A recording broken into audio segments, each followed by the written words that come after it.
What is up, everybody? We're here on another fun episode. We've got a very, very interesting guest. We've got Matt Lucero. So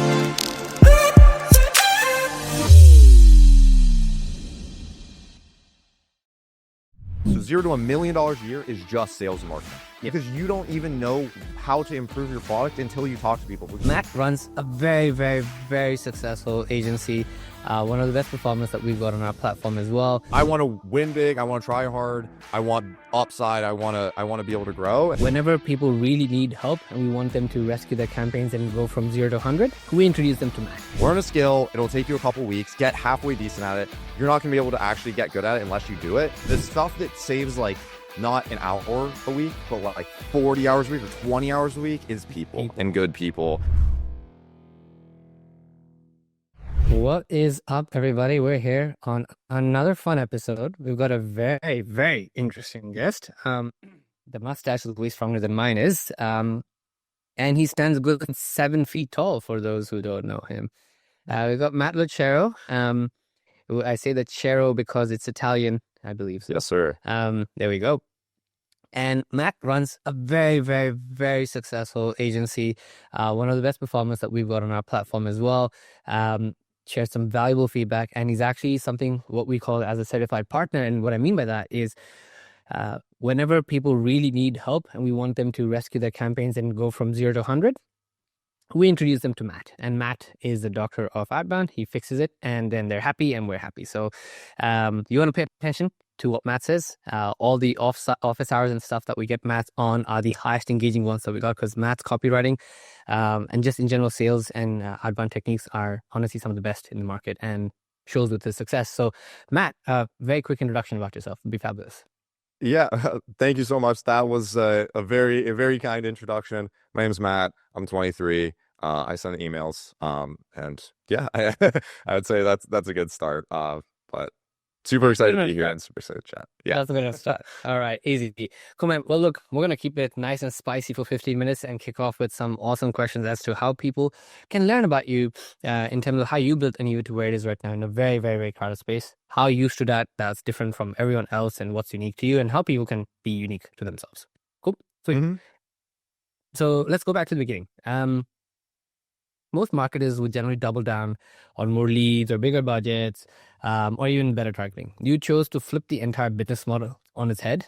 From your perspective, what made you think like an entrepreneur versus just perhaps a traditional marketer? What was your take on this? Why did you even start this? Yeah, good question. And I'll give it the real blunt, honest answer is that, I'm 23 now, relatively young. When I was, I don't know, 16, 17, I kind of, at some point, I just realized that like, I want to run a business. This is the path I want to go. I knew it kind of like deeper down in my soul, just because of, I don't know, as I was like future pacing out my career and whatnot, I'm like, I feel like this is where what excites me. I'm very much like I want to win big. I want to try hard. I want upside. I want to be able to grow. And so I knew that was kind of the path, and it took a while for me to figure out what way it stuck. I tried a bunch of business stuff. I worked some internships. Where it really kind of started is I was in college for a bit. I worked for an IT company, and after the whole 2020 situation happened, I got laid off. And then later on, as I got another job, I went back to them because I had a pretty good relationship after watching all these YouTube videos about marketing and sales and stuff. I'm like, hey, I see you guys aren't running any ads.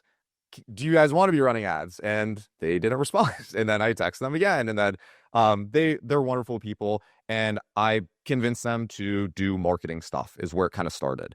And so from there, they're an IT company. We ran Google ads for them. We did some LinkedIn outreach. I was just like frantically trying to figure out how to help them in any way. I was like, I watched a bunch of YouTube videos on ads and marketing, whatever.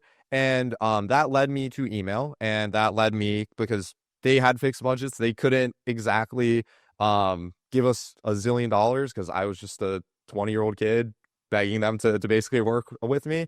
And so after a while, I learned about cold email, learned about sales automation, got into this whole world. And after working with them for a bit, I realized that cold email seemed like the most scalable way because LinkedIn kind of limited you in a lot of ways. And back in the day, there's less restrictions on LinkedIn, but I didn't really know how to properly utilize that. Email started to make sense.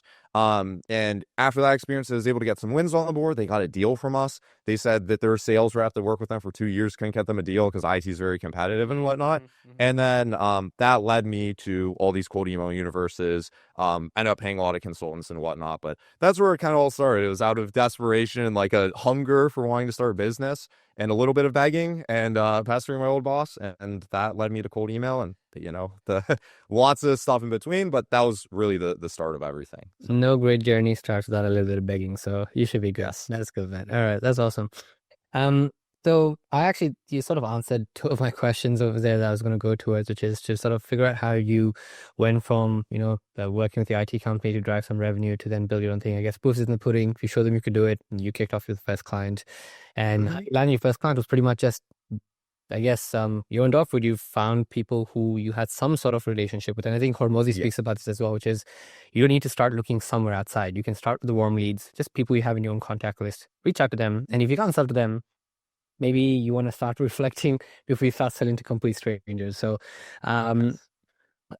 you are one of those people who takes a lot of time in building experiments, trying different things, testing a multitude of variances that come through. And in the early days, you did mention you had some breakthrough moments in that, little gap that we spoke through. Is there one specific campaign, how you said you got a lead for your IT firm that clearly the own sales team didn't get for 2 years? What was the missing piece? I mean, what were they doing that you weren't doing, and what were you doing that they weren't doing? Yeah, great question. And I'll be honest, and like this is one thing I'll be fully transparent on that a lot of people in the lead gen space don't talk enough about. Everyone posts their screenshots of the amazing wins and amazing stuff and whatever, and like everyone loves wins, and I love wins too. But like this customer specifically, it was by most standards of what people look at, would say that it's anything special. We've been getting them, and we've been working with them over the last 3 years. Handful of meetings a month, nothing. It's like less than 10, more than one, somewhere in the neighborhood of like 2 to 5. But that stacks up and adds up, and their goals aren't particularly insane, right? And so, for them, it was getting something going at all, like just getting the basic fundamentals of sending emails. They weren't doing any activity, and you mentioned Hormozi. A lot of it, he talks a lot about volume. A lot of people, and I see this mistake with a lot of people at all, is they just aren't doing anything. I had a consultant call someone I was talking to, and they're like, they've been working with this guy for 2 months, and they sent 800 emails. And it's like, you could have had the worst campaign in the world, but if you sent 100,000, you're going to get something. Or if you had the best thing in the world, 800, if it was amazing, could do some damage, but it's not that much. And so, yeah, like, for them, it was just getting something going. Their campaigns weren't particularly impressive. And the breakthrough, there wasn't a whole lot of breakthroughs, just getting something going for them. But the main thing was just getting a system in place where you could send 500 or 1,000 emails a day to people in their area that needed their help. And, I would say they're more of a tricky client. Some of the, like one of the earlier breakthrough campaigns that we found success in is just going very, very, very deep with clients and segmenting the exact segments. And I preach a lot about this a lot now. I don't think there's one type, but the key that I would have that I wish I knew is there really isn't a whole lot of magic. It's just getting in the weeds with, all right, you're an IT company. What kind of customers do you have? Okay, there's these 5 segments. Let's not mass blast all of them. Let's go this segment, then this segment, then this segment, then this segment. They all have specific needs and pain points. But in short, what we were doing that they weren't doing was activity at all. They're wrapping with tools like SmartLead that allowed us to do this, are able to send 500,000 emails a day that consistently don't have issues with spam and whatnot. And what their sales guys are doing is just not any realistic outbound activity. So the breakthrough was figuring out how to do it at scale, and that's what we do now. Yes. Fair enough. I don't even think I even have to add much to that. Sometimes people just drown themselves in the problem before even trying it, and just putting the reps. It's funny because I've done a few of these episodes with other people as well, and the very common trait, I think you're the 4th guest, and there's more coming through. Before this was Nick and Eric, and verbatim word to word, they said the same thing, which is, I just got on the floor and I did the work, and it works. And all of them have a very similar sentiment here, which is, I didn't do something fancy. I didn't wait for the moon to go to the right before I send an email. I didn't do some crazy mailbox system infra blah. I just understood what they wanted to sell, who they wanted to sell to, and sent a bunch of emails, and that's about it. and I think they will complicate this. So number three, whoever's listening, this is number three, Yeah. and number three successful agency as well. So cool. You weirdly enough chose to be performance only from the first day. Yeah. Why? And what gave you the To confidence to start, do that? Yeah. yeah. The reason why, shout out Client Ascension, shout out Daniel Fazio and all those guys. That was like one of the first groups, and now I teach in there where I learned a lot of stuff from, and I saw a lot of, again, in full bluntness and transparency, I saw a lot of other people crushing with it. Nick Abraham, I learned a lot from him from the start. He continues, I think, to run a performance only model or performance model. And we right now we're mostly retainer based. We have like that one customer's legacy. I don't think we have very many performance deals. But yeah, it was, I would say it's less so out of confidence and more so out of desperation. And it's funny, I say this because I'm hoping the people out there, whether it's marketers or entrepreneurs getting started, is that a lot of people you listen to, and I would still say I'm far, far from where I want to be. But on the journey to success, I think a lot of people paint it to be this like, you got to get up and you're gonna be motivated and you have this inspiration, everything's gonna be perfect. Versus my day-to-day experience has just been like running. It's running away, not running towards, right? It's like, how do I not suck instead of how do I be amazing, right? And so with with growing a business, and you guys are growing a SaaS, I'd imagine a lot of it is just that it's a day. There's not like the silver bullet or the cherry on top. A lot of it is the just like the day-to-day attrition. I forgot even what the question. Oh yeah, this is a performance base. It was less so like I'm super confident in my abilities, and more so like I'm not confident. Like, how can I get it so that we work together, right? And then at that point, it's easier to get a yes from that instead of it's harder if you have no experience, no background to say, hey, you should give me $5,000 a month, $3,000 a month, $10,000 a month to run all your outbound when you don't even know you worked yourself. I think it's twofold. One, it helps, from a really tactical business side, your churn helps so much. Like your churn is going to be next to nothing if you do something like that. And then because they're unless you're giving them terrible leads that like they're paying for what they're getting. And second of all, it helps prove for your own sake. It helps with a lot of these like negative client interactions that you're going to encounter in the beginning because you don't know what you're doing, that you kind of safeguard yourself that like, hey, I'm only giving you for what I'm paying. It's, and with time you can improve. So I think it's a good way to get started.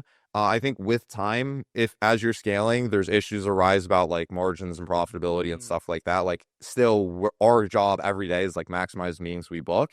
And sometimes I wish I'm on performance based. We have customers that like, I'm like, man, I wish this guy was paying me what we had before.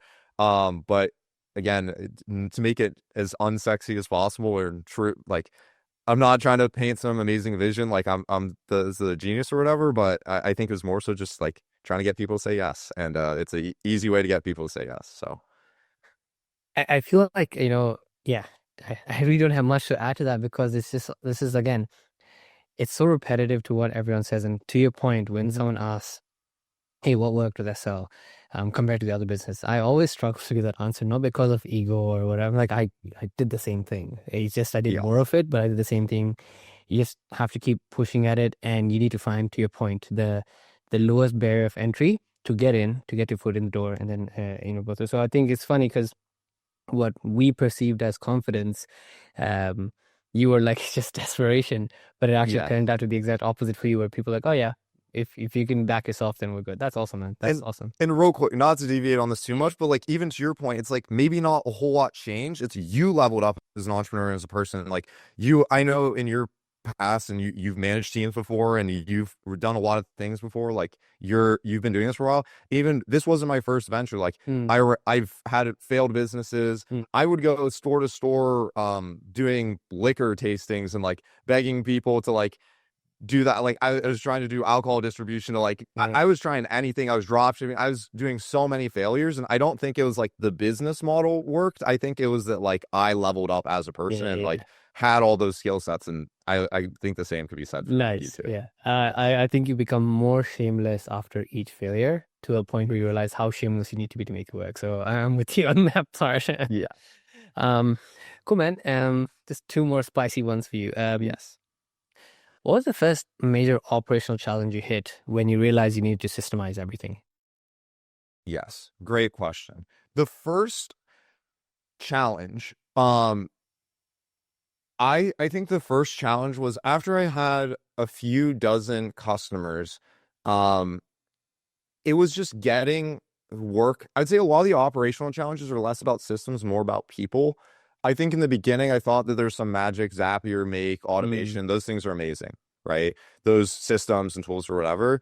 But a lot of it, again, those things are saving 5 minutes, 10 minutes, an hour. They're not saving 40 hours a yeah, week, right? yeah, yeah. The first, I would say, major challenge was at scale, once you have a couple of dozen people, is or customers that you need someone else to do the work on your behalf, Mm, ideal like as good as you, if mm, not better than you. And mm, so finding the right butts and seats, that was one problem. I'd say actually the first, I'll to answer your question straightforward, the first challenge was inbox management and getting a lot of the administrative level stuff done. When we were at 7 or 9 clients, I was doing everything for everyone and I needed someone to take some of it off my plate. The first major way is the inbox management because that's something you have to be staring at. mm, Speed of lead matters, and mm, being close on that was good. That they also turned out to help with some administrative level stuff. The next barrier was getting a good like account manager kind of in place, which that took iterations, that took time. There's a lot of learning. I would say a lot of it's people more than mm, process. mm. Some level of it is, I would say there is process level stuff and you can optimize. I think to everyone out there watching, a lot of people look for the Make and Zapier and Airtable and those tools we use, and like we paid in short, we paid an agency for it. They helped us build some stuff out, and it helped. But the stuff that saves like not an hour a week, but like 40 hours a week or 20 hours a week is people and People. good people. Mm, And the mistake I made early on was hiring people for cheap and not knowing what I wanted. I think the thing that we're gonna try and double down on is expensive, good talent. And I think that's what like I see our vision is not trying to get like the cheapest and, get mm, trying and cost save every penny, is like look for the best, give them what they deserve, and then those types of people, win. Like mm. the I'm sure if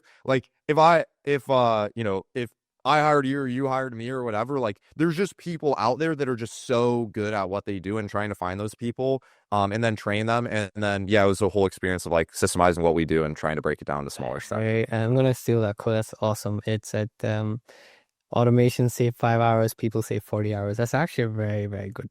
Sorry, I've been nodding my head since then because like yeah, that's so true. The wrong hire can just take away so much, but the right person can just save so The much time. That's the wrong makes it, in all ways, it costs your time, your mental energy, yeah, and then they like yeah, break stuff, yeah, right? yeah. I the all like I don't know about you, and like Yeah. this is me just speaking from experience, but like the hires that we pay the most are like the least, just like the people that we need the most, right? Those are like the people that it's like the worst. And if you could get, there's a reason why like this is time, as of today in July of 2025, Meta and all these companies are paying $100 million to like get this talent for a reason, right? Because they know that the business is the people, right? And you get the best people, you have the Look, best business. These companies, I'm only so smart. I need people better than me. And the mistake I made, and I think why people are kind of cynical about hiring people and where I messed up, is just hiring, good people. not to say necessarily the wrong people, but yeah. Good people. It reminds me of a quote, not quote, interview where someone asked, what made because I think at that point Microsoft and Xerox were fighting, and someone said, "Hey, what makes Microsoft so special?" He's like, "It was the people. If the same people went to Xerox, then Xerox would be where Microsoft is, and Microsoft would not be where it is. So it's always the people." Yeah. So, on the money. Trillion question, boss. Um, it's a bit of a saucy one, but a sassy one. But hopefully you can get to it. Is early founder self advice, right? Like Yeah. someone's kicking off, looking at this, because that's kind of what we're doing, because this is V1 of, 5 series episode. We're going to go through the whole journey. They're watching the first one. They're over there trying to figure out how the hell do I close my first client, or I'm struggling. Yes. What's that one thing they should know? If this is the same person as you are, minus Yes. 3 years. Yeah. If I could talk to myself on a mindset level, which I hate giving a bunch of mindset stuff because you need tactics of you, Right. but Yeah. it will take time. Zoom out. My thought process is I dropped out of college. I'm like, if I can end college, college is 4 years and I'm looking for a job. If I can put 4 years into this and make the equivalent of a college job, then that's like break it, Good we enough. want, Yeah. right? It's like Right. zooming out is like, okay, this will take time. That's the first thing. Because if you quit, then you can't win. So Yeah. giving yourself that like mindset to not quit. The second thing is in the beginning, it is you will feel terrible. Like I felt terrible. It's okay. You'll mess up. I was gonna curse. I don't want to demonetize you, but So great. wait, Yeah, we're not gonna be you'll questions. mess up. Good. Yeah. There will be clients that you'll upset. It's okay. You'll live another day. Do your best, give it your best. And above all else, in the beginning, this is the most tactical thing. And I've helped people at this point. I've, one-on-one, I work in client extension, help a lot of people, and I have one-on-one customers I help just as more of like a passion project to like help them scale. People go to those questions of like, how do I save time? How do I operationalize things? How do I do this? It's like, to get to the point to where you can sustain your own lifestyle and live on yourself, it's all sales and marketing. Learn a skill. It'll take you a couple weeks, get halfway decent at it. You're not going to be able to actually get good at it unless you do it. And then it's sales and marketing all the way up to like to where you can become a 6-figure earner as a freelancer. It's just sales and marketing. People need to know you exist. So many people I see get stuck because they don't know they exist. And so like I help, one of the guys recently helped, it's like he ran a cold email agency. He wasn't sending any for himself. We sat in Smartlead. I told him, buy a bunch of inboxes, hit these people, do this. And, if you reverse engineer numbers, if you're charging $2,000 a month, that's 5 people away from 10 grand a month. Go back another layer. Let's say you close 10% of them because you suck at sales. 50 calls. How do you get 50 calls? Send a bunch of emails. That's like, you work the math out, or you top funnel, mid funnel, end of funnel, and you realize, okay, this is where I want to be. This is how much I need to send, and just hit that number and just focus. And double it, triple it. That's it.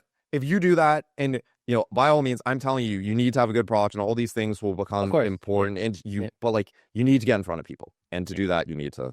I think it's that rapid experimentation thing, and everyone goes in the perfection mindset. I'm very much with you on that, by the way, which is by no means right, but it is true where you will lose some users along the way while you chase perfection. And if you want to just build a perfect product, you're not going to have any users to begin with, because you're just so focused on, I want to get this right before I give it to everyone. So to your perspective, which is action is the only thing you have to take. So yeah. And last thing, because I know we want to wrap this up. There's this is a big again, one last thing. Alex Hormozy, I love his stuff. He's amazing. He has one thing where it's like phases of business, and it's so amazing to like see him like with the zoomed out perspective. He said like 0 to 100 grand a month. So $0 to $1 million a year is just sales and marketing, because you don't even know how to improve your product until you talk to people. Because I might sign 5 people, or you might get 5 users, and then they want one thing, but that's not what the market wants, because you have a really skewed sample size. You have to get in, people are going to be upset. It's okay. Do your best. You don't want you don't want people to be upset. of course, The painful thing to me, and I've talked to Eric, and Eric's like, everyone goes through this. You're going to be up at night thinking about those client campaigns and what you can do better. And that's normal. And it will hurt, and there will be pain. But on the other side, you just got to keep pushing. You don't got to quit. That's it. Nice, man. Love it. If you don't quit, you won't lose. Yes. That's some fun quotes to take off you. Well, Matt, thank you so much for this one. I'll see you in the next episode, and some really, really exciting guests coming for whoever's listening. We've got a 5-part series for each of these incredible agency owners that we've got over here. Over 40 different episodes that are going to be pushing out on different journeys that every single person has gone through, all successful, some super young, some super old, well, old-ish, but all of them doing really well in a very crowded agency, all with very different angles.